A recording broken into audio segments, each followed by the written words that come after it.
Por isso que, para mim, seria a primeira alteração que eu faria, no sentido de nós começarmos a modificar a forma como trabalharemos os nossos atletas a partir de então. Eu lembro na Copa de 2010, né? Que todo mundo pedia pro Neymar e o Ganso serem convocados, né? E o Dunga não quis levar nenhum dos dois, o Ganso ficou na pré-lista, né? Se alguém fosse cortado, ele entrava, né? E eu lembro que quando o Ganso apareceu, né? É uma característica que a gente tá tão... Na época, né? Ele teve muitas lesões, aí teve muitas situações na carreira dele, mas naquela época lá eu vi ele jogando tipo o Riquelme, assim, sabe? Meio que o estilo de jogo dele, né? E era uma época que eu achava, cara, na época com o Neymar ali, né? Eu achava que, cara, talvez ele fosse ser maior até que o Neymar, né? Mas foi uma... Como lesões fazem, né? Prejudicam a carreira do jogador, né? O Paulo teve uma série de lesões que foram altamente prejudiciais. O Paulo era cerebral, né? Era um Todo cérebro, ele cerebral. exato. E o Neymar era genial. Uhum. Os dois ali juntos eram uma coisa absurda. Um completava o outro. O Paulo, naquele momento, talvez o maior momento que ele teve, ele encontrava passes que ninguém conseguia enxergar.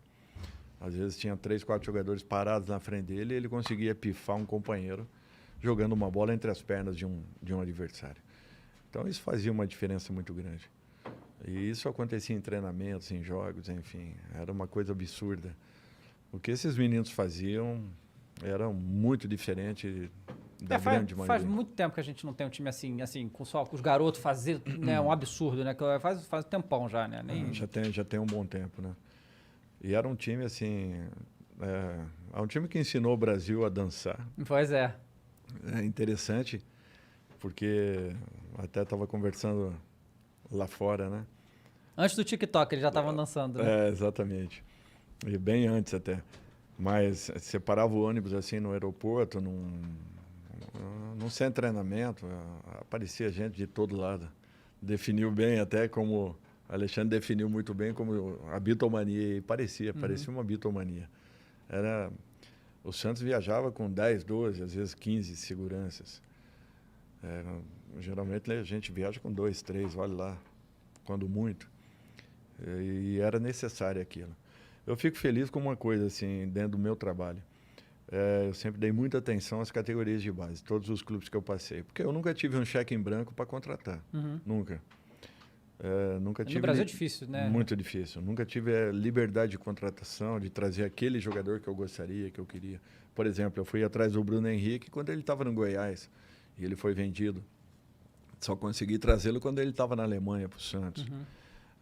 É um exemplo, né? Que você às vezes não consegue competir em igualdade, você tem que ser criativo, né? Ser criativo, tá atento ao mercado.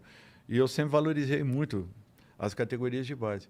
E participei ou do processo de formação ou da finalização da formação, porque quem forma são os treinadores da base, não somos nós, treinadores do profissional.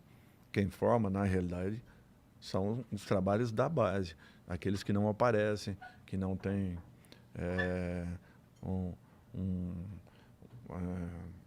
os holofotes em cima. Esses sim são os verdadeiros formadores, nós não. Nós damos a oportunidade. E o meu trabalho sempre foi pautado em cima disso.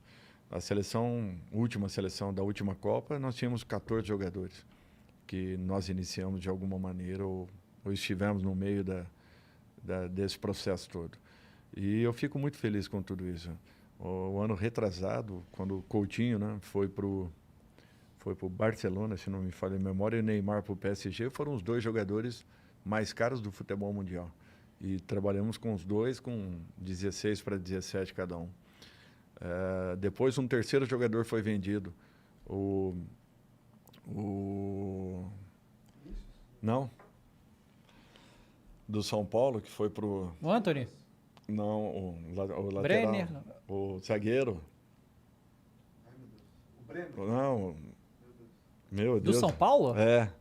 Que foi pro Porto e agora foi pro... o Militão. O Éder Militão, que nós também colocamos ali numa outra função. Então, 3 jogadores vendidos assim, de repente, no futebol mundial, com valores expressivos, né? Então, eu fico muito feliz de ter participado desse momento desses garotos.